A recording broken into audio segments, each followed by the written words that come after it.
அரியலூர் மாவட்டம் கங்கைகொண்ட சோழபுரத்தில் நடைபெறும் மன்னர் ராஜேந்திர சோழன் பிறந்தநாள் விழாவில் பிரதமர் மோடி பங்கேற்க உள்ளார்.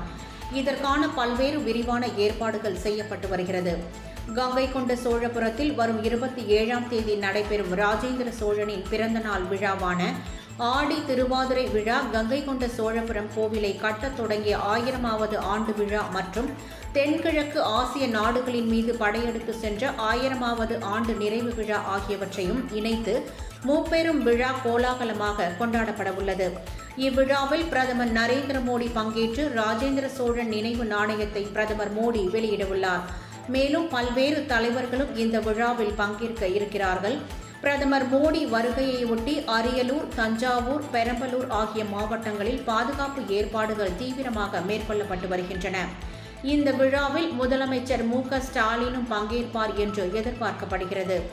அரியலூரில் நடைபெறும் விழாவில் பங்கேற்றுவிட்டு தஞ்சாவூர், பெரம்பலூர் மாவட்டங்களில் நடக்கும் நிகழ்ச்சிகளிலும் பிரதமர் மோடி பங்கேற்க உள்ளதாக தெரிகிறது. மறுநாள் 28ஆம் தேதி தூத்துக்குடியில் புதுப்பிக்கப்பட்ட விமான நிலையத்தை பிரதமர் மோடி திறந்து வைக்க உள்ளதாக தகவல்கள் வெளியாகியுள்ளது.